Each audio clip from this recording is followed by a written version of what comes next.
Hello everyone, দোকান থেকে বাড়ি চলে এসেছি। তো বাড়ি চলে এসেই দেখো আমি কি করছি। সেটা হচ্ছে আমার মেয়ে আজকে ভীষণই খুশি। কারণ হচ্ছে এই যে এই জিনিসটা ওর বাবা অর্ডার দিয়েছিল, হঠাৎ করে আমি জানতামই না, চলে এসেছে আমার কাছে। তো আমার খুবই ভালো লেগেছে।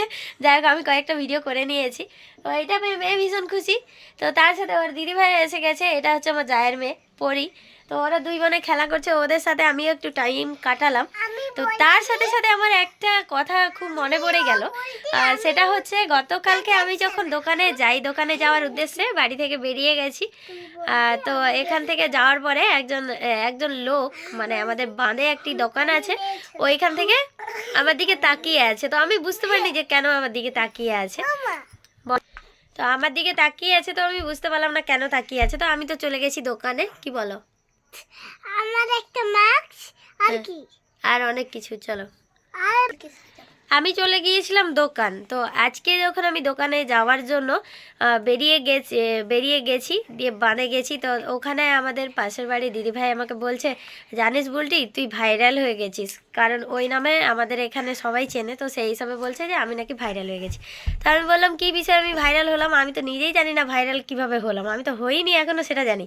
তো যাই হোক, শুনে কথাটা খুবই ভালো লাগলো। তার কারণটা জানতে পারলাম যে কালকে একজন দাদাভাই আমাকে, দিদিভাইটা বলল যে তোর দিকে তাকিয়েছিল। তখন আমি বললাম যে হ্যাঁ, একজন তাকিয়েছিল। তো আমি দূর থেকে দেখেছি, কেন তাকিয়েছিল সেটা আমি একদমই বুঝতে পারিনি। তো যাই হোক, মানুষ মানুষের দিকে তাকাবে, দেখবে, এটাই স্বাভাবিক। তো এটা নিয়ে কিছু মাইন্ড আমি করিনি। তখন আমাকে বললো ব্যাপারটা ওরকম না। আমাকে এসে ফার্স্টে জিজ্ঞাসা করছে ওই দাদাভাইটা যে তোমাদের পাড়ায় ইউটিউবারের বাড়ি কোথায়। তো অ্যাকচুয়ালি আমি কোনো ইউটিউবার না, সেরকম কিচ্ছু না, টুকটাক জাস্ট ভিডিও করি, ভিডিও ভালোবাসি করি, এটাই। তো বললো যে ওই বৌদির, আমি তো অনেক ভিডিও দেখি, আমাদের খুব ভালো লাগে, তো ওই বৌদির বাড়িটা কোথায়। তখন আমার সেই দিদিভাই উত্তরটা দিল যে আমার বাড়ির পাশে, আমার বাড়ির পেছনে ওর ওর বাড়ি। তখন বলছে হ্যাঁ, তুমি মিথ্যে কথা বলছো। তখন দিদি বললো যে দেখো, কিছুক্ষণ পরে ও বেরিয়ে আসবে এই রাস্তাতেই। তখন আমি বেরিয়ে গেলাম, তখনই আমাকে তাকিয়ে দেখছে, আমি বুঝতে পারিনি। তো পরে বুঝতে পারলাম আজকে ব্যাপারটা। তো সত্যি বলতে শুনে খুবই ভালো লাগলো, খুবই আনন্দ পেলাম। যে যাই হোক, ভালোবাসলে মানুষ তবেই খোঁজ নেয়, না হলে নেয় না। তো সত্যি খুব ভালো লেগেছে। অসংখ্য অসংখ্য ধন্যবাদ। যদি কথা বলতে আমি অবশ্যই কথা বলতাম। থ্যাংক ইউ আমার ভিডিও দেখার জন্য, এত এত ভালোবাসা, এত সাপোর্ট করার জন্য অসংখ্য ধন্যবাদ তোমাকে।